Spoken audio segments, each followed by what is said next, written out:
विद्यार्थ्यांच्या स्वागतासाठी शाळेत फुगे आणि फुलांची सजावट पाहिली असेल, मात्र बुलढाणा जिल्ह्यातील मेहकर येथील राजश्री प्राथमिक शाळेने नव्या शैक्षणिक वर्षाच्या पहिल्याच दिवशी असा उपक्रम राबवला की संपूर्ण परिसराचे लक्ष वेधले गेले।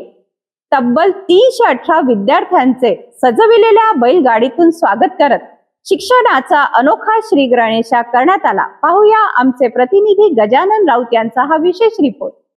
विदर्भातील शाळांची घंटा आज नव्या शैक्षणिक वर्षासाठी वाजली आणि मेहकरच्या राजश्री प्राथमिक शाळेत विद्यार्थ्यांचे अनोख्या पद्धतीने स्वागत करण्यात आले। पहिली ते 8वी पर्यंतच्या विद्यार्थ्यांची सजविलेल्या बैलगाडीतून मिरवणूक काढण्यात आली। ग्रामीण संस्कृतीची जपवणूक करत विद्यार्थ्यांमध्ये शिक्षणाविषयी आत्मीयता निर्माण करण्याचा संदेश या उपक्रमातून देण्यात आला। 318 विद्यार्थ्यांचे पुष्पगुच्छ देऊन स्वागत करण्यात आले, तसेच मोफत पाठ्यपुस्तकांचे वितरणही करण्यात आले। या आगळ्या वेगळ्या स्वागत सोहळ्यामुळे विद्यार्थी, पालक आणि ग्रामस्थांमध्ये उत्साहाचे वातावरण पाहायला मिळाले। बैलगाडीच्या पारंपरिक स्वागताने विद्यार्थ्यांच्या चेहऱ्यावर उमटलेला आनंद आणि शिक्षणाबद्दल निर्माण झालेली सकारात्मक भावना हा या उपक्रमाचा खरा यशस्वी भाग ठरला आहे।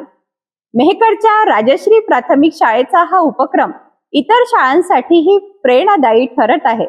कॅमेरामनसह गजानन राऊत यांच्यासह सिटी न्यूज साठी हा विशेष रिपोर्ट।